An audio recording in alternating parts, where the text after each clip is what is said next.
Thank you.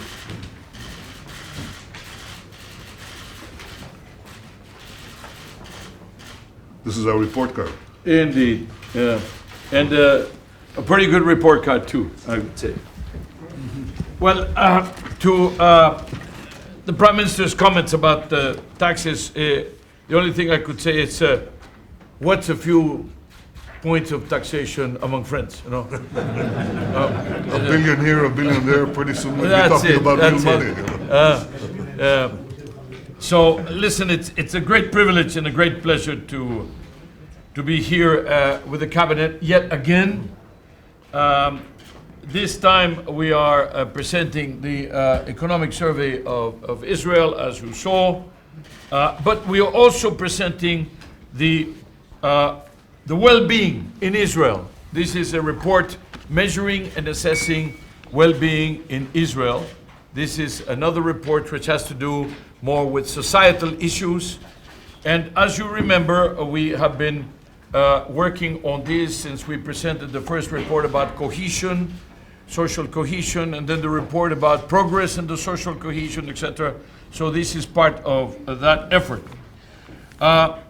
Let me say this is a totally different economy now.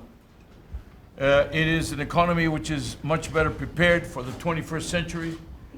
It is an economy which is much better prepared to face the cutthroat competition that is going on in the post-crisis period.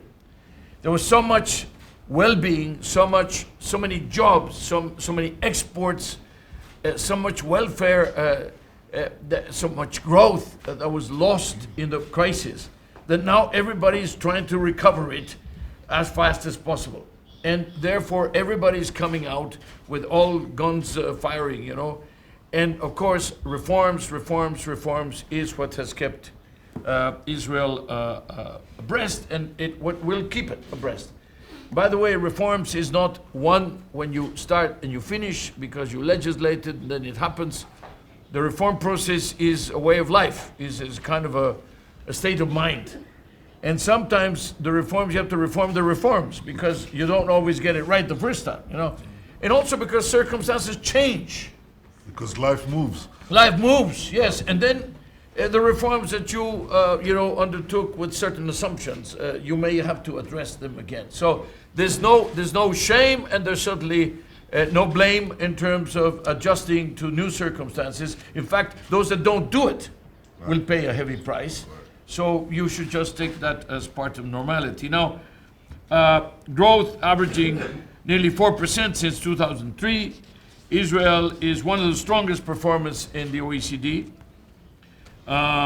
In fact, right now, in a time when you are having very many negative,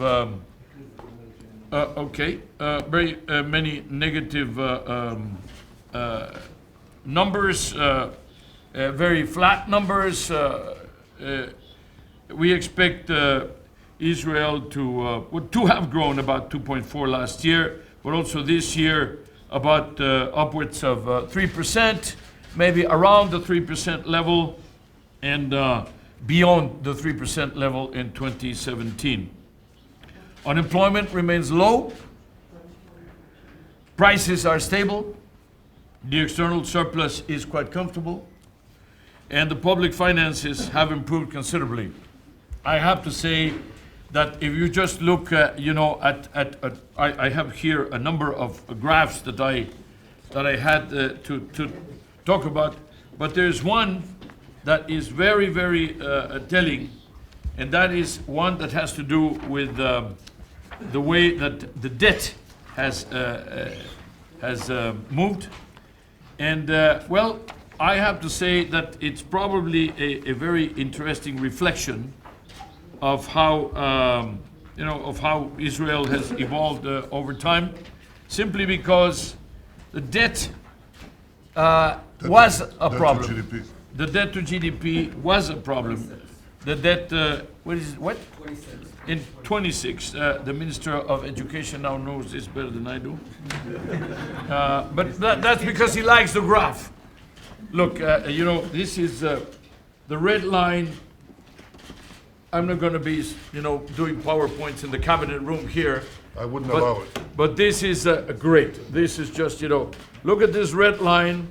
This is where some prime minister started Finance. as a finance minister and then prime minister, whatever. But look at the red line going down. And look at what's happened with the OECD debt. It's like a crocodile. Scissors. It's like a crocodile. They're just opening the jaws.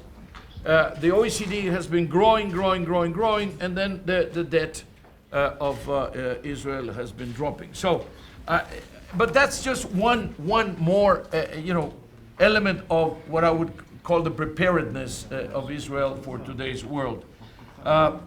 So let me again pat you in the back fast and not to get any complacency and then to get on going with the reform process. Go ahead. We're not sitting on our laurels. The other thing is, of course, the gas findings and exploitation. They have given the economy a shot in the arm. In this cabinet, we discussed a couple of years ago, the Szyszynski report had just come out, and we discussed that. Of course, this should allow further convergence with living standards at the OECD, top performance. And of course, you have defined either a framework, an understanding, whatever you call it, which we believe is a proper one in terms of moving along that path, which can combine both the capacity to continue to exploit that, but also to attract over the period more competition. You also, because of the Szyszynski report and your own negotiations, etc., have succeeded in a balanced relationship with the concessionaires. And now, of course, going forward, also the questions of how to be injecting and promoting competition in the process, which is part of your framework. So so this is a pat in the back, well deserved, I think, and which we share completely. Let me now... well, this is not an unimportant statement. I'll say it in Hebrew. Yeah. העובדה היא שארגון ה-OECD מתייצב מאחורי פעולות הממשלה להרחבת מתווה הגז. זה דבר משמעותי. אין להם עניין פנימי. הם לא מייצגים גישה זו או אחרת. הם באים ואומרים שהעתיד של כלכלת ישראל ישופר על ידי אימוץ המתווה שאנחנו עשינו, וזה דבר מאוד משמעותי. משום שיש המון פופוליזם סביב הנושא הזה, אבל ההבטחה של מקורות אנרגיה בטוחים, גדולים ולאורך זמן זולים, זה אחד הדברים החשובים להזנקת כלכלת ישראל, ולהבטיח את אותם 4% צמיחה שאנחנו רוצים להבטיח בשנים הקרובות. That was my comment. I agree. Yes, ועכשיו מדבר המפרסם, כמו שאומרים. And this question of, let's say, being ready for this new stage, because it has to do with some of the old fundamentals, but it also has to do with some of the new challenges. And the combination has to be right. We have been also very interested in looking at how to make Israel not only a more growth society, but also a more inclusive society. And your announcement last December of the 5-year plan to assist the Arab-Israeli community, particularly welcome. Employment rates in the Arab and Haredi communities have been improving, but slowly, very slowly. They're still lagging far behind. More needs to be done to improve education and skills. We were talking to the Minister of Education about that. Particularly in those cohorts, you can see a very great improvement in productivity if we can get better skills, not only education, not formal education, but also besides the formal education, the skills that the market is requiring to the Haredi and to the Arab-Israeli communities. Particularly, I would say, the women in the Arab Israeli community and the men in the Haredi communities. Now, competition is a critical issue, both for productivity and social inclusion. Still too many sheltered sectors, food, banking, electricity, rail transport, contributing to the high cost of living. This is not just a question of productivity. GDP per hour work, this is an issue. GDP per hour worked, this is how you count productivity. I mean, productivity is a big word, you fill your mouth with it, you know, and everybody feels that you know what you're saying because you say the word productivity. But it's basically how much does a worker produce in an hour, or in a day, or in a week. And the productivity has been stagnant for 2 decades, at less than 60% of the top performance of the OECD. And Israel has to be among the top performers of the OECD, not at 60% of the OECD. And there are issues about pricing that have to do with competition also. The fact that there is less competition, less supply of the goods and services, therefore provides prices to go up. So Israel is more expensive than many of the countries which are of similar income standing. The question of the business environment, let me just say here, this is government made, Mr. Prime Minister, dear ministers. So that means if you did it or your predecessors did it, that means you can also help to change it or address it or modify it or improve it. The business environment really requires attention. If Israel were to achieve a regulatory environment equivalent to the OECD average, just the average, not the best, this would add an extra 4% to the per capita GDP. Could you repeat that? I will, with great pleasure. If Israel were to achieve a regulatory environment just equivalent to the average of the OECD, this would add an extra 4 to 5% per capita after 5 years. So about 0.75% per year of growth. And it would create 50,000 additional jobs. So this is not about deregulation. This is not the ideology of deregulating and being chemically pure. It's about better regulation and in some cases dismantling. In some cases less. Very constricted. In some cases less. In some cases less, in some cases better. But we have a tremendous amount of laws all the time. More laws, regulating our business. There is a graph that you showed me here. Could you comment on this graph? Barriers to אנחנו מדינת היזמים, אנחנו שמים הכי הרבה מגבלות על יזמות כמעט מכל מדינות העולם. I'm going to show you, this is where it's called the burdens of the economy due to environmental policies, stringencies, but I would say more broadly, just product market regulation. Look at the red graph, at the red line, okay? At the very, very right. That's Israel. This is Israel, okay? So you are one of the more restrictive regulatory environments. Barriers to entrepreneurship. You have a, not bad, silver medal. Silver medal.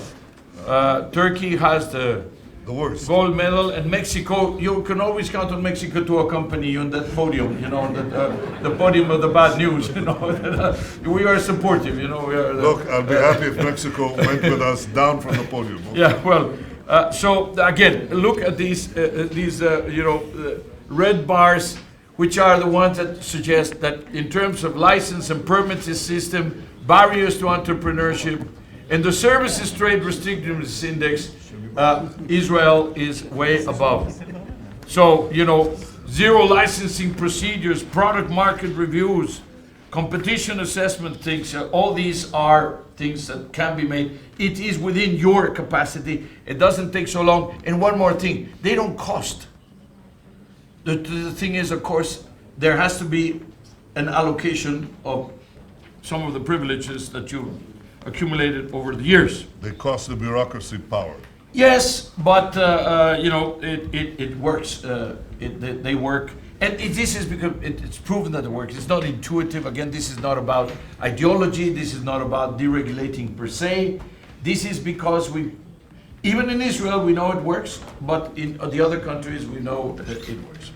So, room for improvement in a number of areas. Improved public transport could reduce congestion, but also, it could also help with a big problem that you have of housing, which is financial stability. You did not have a crisis in the banking sector during the worldwide crisis. The question is now, preserve that, preserve that. And, of course, more competition, always welcome, but you should not be a trade-off. That means to have more competition does not mean you relax the regulation. Fiscal pace can be generated for social investment.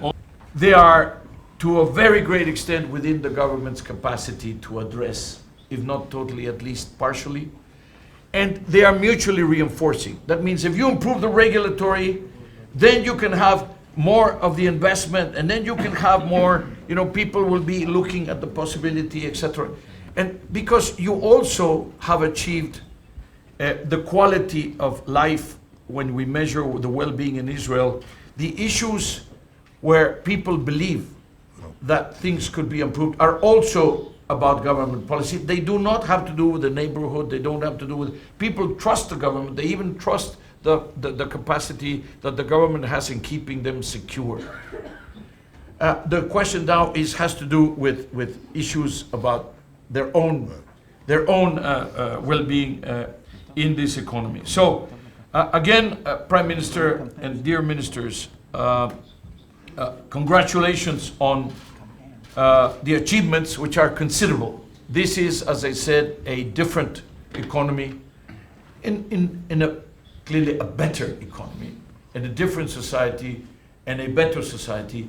But the challenges, some of them are secular, and we can make progress, we can make inroads into some of these issues, and gradually, nothing happens overnight, gradually, improve and converge so that Israel becomes, first there together with the average, eventually top performer in all of these categories. Thank you. Thank you. תודה רבה.